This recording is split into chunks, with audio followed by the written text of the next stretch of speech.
Si io credesse che mia risposta fosse a persona che mai tornasse al mondo, questa fiamma staria senza più scosse. Ma perciò che giammai di questo fondo non tornò vivo alcun, si odo il vero, senza tema d'infamia ti rispondo. Let us go then, you and I, when the evening is spread out against the sky like a patient etherized upon a table. Let us go through certain half-deserted streets, the muttering retreats of restless nights in one-night cheap hotels and sawdust restaurants with oyster shells, streets that follow like a tedious argument of insidious intent to lead you to an overwhelming question. Oh, do not ask what is it. Let us go and make our visit. In the room, the women come and go, talking of Michelangelo. The yellow fog that rubs its back upon the window panes. The yellow smoke that rubs its muzzle on the window panes. Licked its tongue into the corners of the evening, lingered upon the pools that stand in drains, let fall upon its back the soot that falls from chimneys, slipped by the terrace, made a sudden leap, and, seeing that it was a soft October night, curled once about the house and fell asleep. And indeed there will be time for the yellow smoke that slides along the street, rubbing its back upon the window panes. There will be time. There will be time to prepare a face to meet the faces that you meet. There will be time to murder and create, and time for all the works and days of hands that lift and drop a question on your plate. Time for you, and time for me, and time yet for 100 indecisions, and for 100 visions and revisions before the taking of a toast and tea. In the room, the women come and go, talking of Michelangelo. And indeed, there will be time to wonder, do I dare? And do I dare? Time to turn back and descend the stair, with a bald spot in the middle of my hair. They will say, how his hair is growing thin.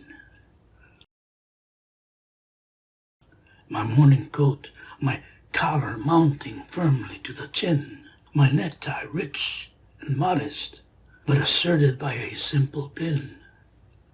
They will say, but how his arms and legs are thin. Do I dare disturb the universe? In a minute there is time for decisions and revisions, which a minute will reverse. For I have known them all already, known them all, have known the evenings, mornings, afternoons. I have measured out my life with coffee spoons. I know the voices dying with a dying fall beneath the music from a farther room. So how should I presume?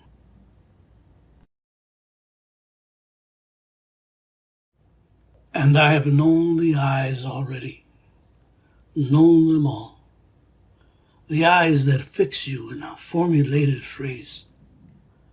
And when I am formulated, sprawling on a pen, when I am pinned and wriggling on the wall. Then how should I begin to spit out all the butt ends of my days and ways? And how should I presume? And I have known the arms already, known them all. Arms that are braceleted and white and bare, but in the lamplight down with light brown hair. It's a perfume from a dress that makes me so digress. Arms that lie along a table or wrap about a shawl. And should I then presume? And how should I begin? Shall I say, I have gone at dusk through narrow streets and watched the smoke that rises from the pipes of lonely men in shirt sleeves leaning out of windows? I should have been a pair of ragged claws scuttling across the floors of silent seas. And the afternoon, the evening, sleeps so peacefully, smoothed by long fingers, asleep, tired, or it malingers, stretched on the floor, here beside you and me. Should I, after tea and cakes and ices, have the strength to force the moment to its crisis?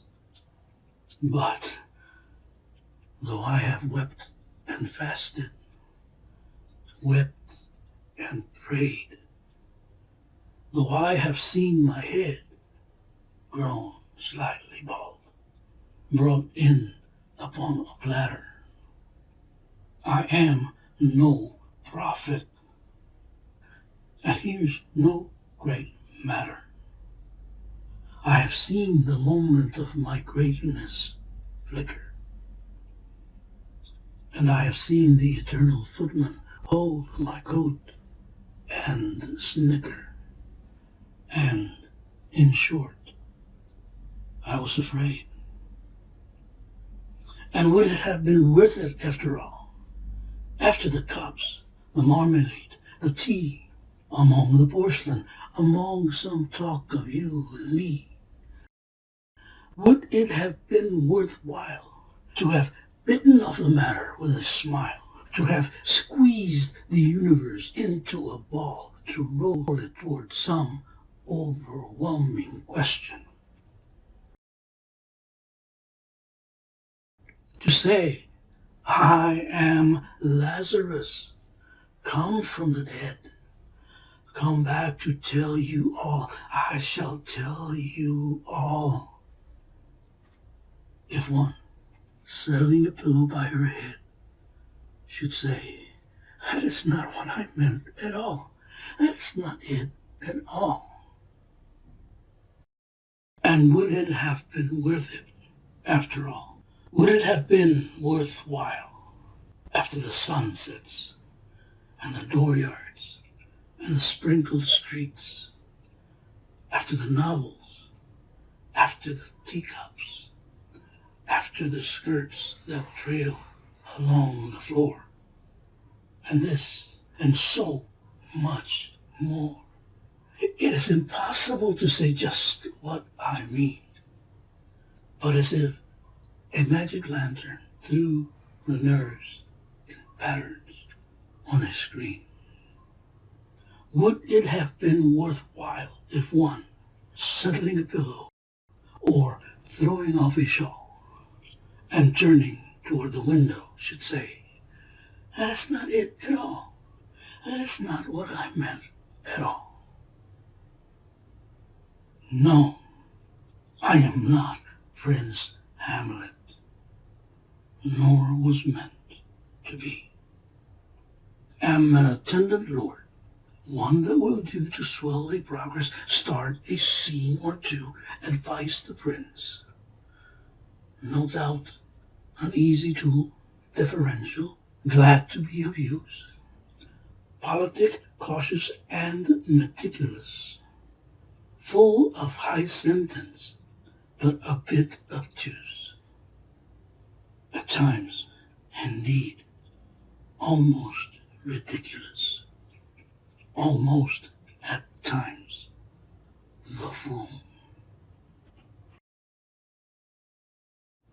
I grow old. I grow old.